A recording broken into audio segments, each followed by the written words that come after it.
আমাদের উত্তরাখণ্ডে প্রায় 6 মাস শীতকাল থাকে। শীত শুরু হয়ে যায় ওই অক্টোবরের প্রথম দিক থেকেই, আর শেষ হতে হতে একদম এপ্রিল গড়িয়ে যায়। তো সেই জন্য এখানে গরমটাও খুব দেরিতে আসে, প্রায় মার্চের শেষের দিকে গরম পড়ে।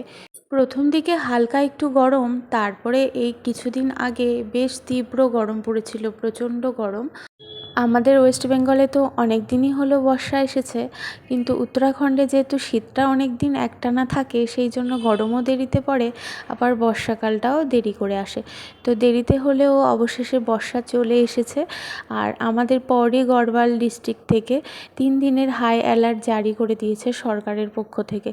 মানে পাহাড়ি এলাকায় যখনই ভারী বৃষ্টির সম্ভাবনা থাকে, তখনই সরকার থেকে অ্যালার্ট জারি করে দেয়, আর সমস্ত স্কুলগুলো বন্ধ থাকে। তো আমার মেয়ের স্কুল বন্ধ, আর পৌরি গড়বালে যতগুলো স্কুল রয়েছে সরকারি বেসরকারি সমস্ত স্কুলই বন্ধ।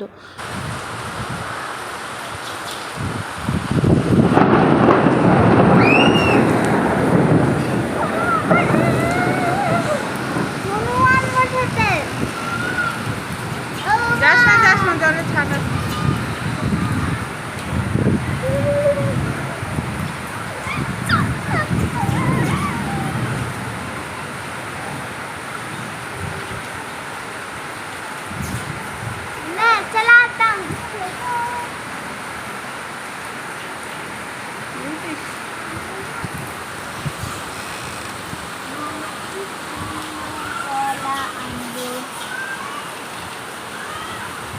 সকাল থেকেই একটানা এক নাগাড়ি বৃষ্টি পড়ছিল, বাইরে বেরোয়নি।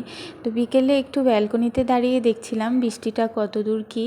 তো তখনই আবার ঝমঝমিয়ে খুব জোরে বৃষ্টি চলে এলো। তো তারপরেই আমরা চলে এলাম ঘরে। আর সারাদিন ঘরবন্দি হয়ে ভালো লাগছিল না। তো কী করি, বৃষ্টির দিনে তো একটু চপ, একটু পকোড়া এগুলো খেতে ইচ্ছে হয় মনটা, বিশেষ করে বিকেলের দিকে। তো চটপট করে বানিয়ে নেওয়া যাবে এরকমই কিছু ভাবতে ভাবতে হঠাৎ মনে পড়ে গেল আলুর পকোড়ার কথা। তো আলুর পকোড়া তো অনেক রকমেরই হয়, কিন্তু খুব তাড়াতাড়ি চটজলদি বানানোর মতন একটা রেসিপি আজকে আপনাদের সাথে শেয়ার করব ভাবছি। তো এই আলুর পকোড়াটা খুবই কম সময়ে বানানো যায়, আর এটা বাচ্চা থেকে বড় সবারই কিন্তু খুব পছন্দ। তো আমি ছোট বড় সাইজের 4টে আলু নিয়ে নিয়েছিলাম, আর ঝটপট করেই কোনো রকমে কেটে নিয়েছি। খুব সরুও না, আবার একদম মোটাও না, একটু মোটাই হবে। আলুগুলোকে আমি এরকম করে কেটে নিয়েছি। ওই যেমন খুশি আপনি এরকম কাটতে পারেন সরু সরু। তার মধ্যে 2টো পেঁয়াজ দিয়ে দিলাম, আর 2টো কাঁচা লঙ্কাও কেটে দিয়ে দিয়েছি।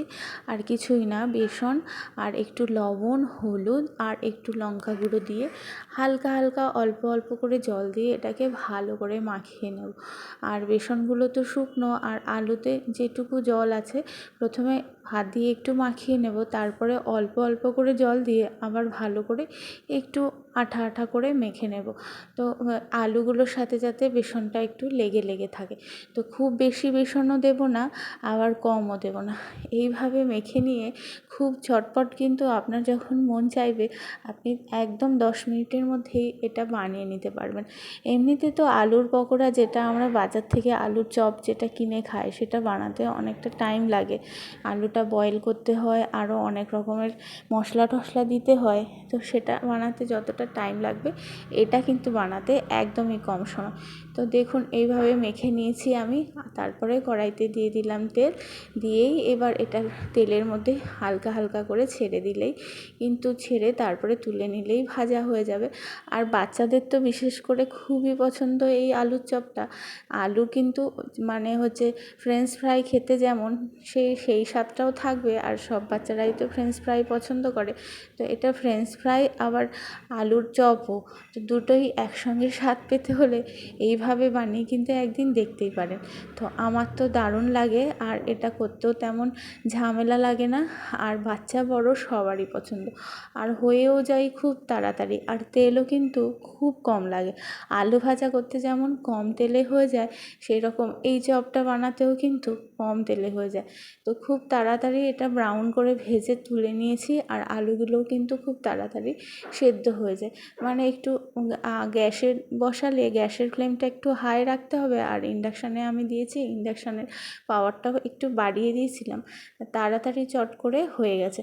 তো আমি অনেকগুলো একসাথে মেখে ফেলেছিলাম, তো এখন সবগুলো বানাবো না, কিছুটা রেখে দেবো মাখা অবস্থায়। আমার বর আসলে ওর জন্য রাতে আবার গরম গরম ভেজে নেব। এখন যেটুকু খাবো সেইটুকুই বানাবো।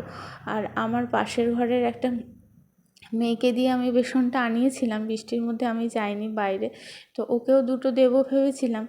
আর আমার মেয়ে পাশে সামনের আমাদের ঘরের সামনে যে বাচ্চাটা থাকে ওর সাথে ঘরে বসে খেলছে, বাইরে তো খেলতে পারছে না, তো ওরা ঘরে বসে খেলছে, ওদের প্রথমে দুটো দিয়ে দেবো। তো দেখুন কত তাড়াতাড়ি ভাজা হয়ে গেছে। আর এটা কিন্তু বাচ্চাদের বিশেষ করে খুবই পছন্দ। তেমন একটা ঝাল মশলা কিছু নেই, শুধুমাত্র সস দিয়ে খেতে এটা অপূর্ব লাগে। এনে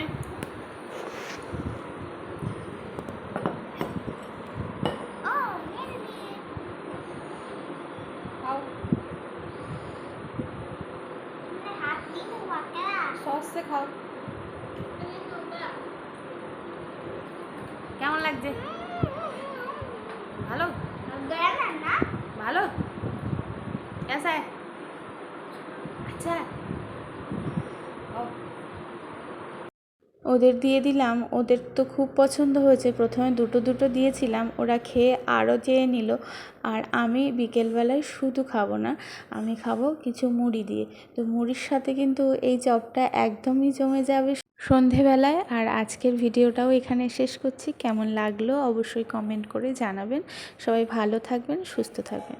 বাই বাই।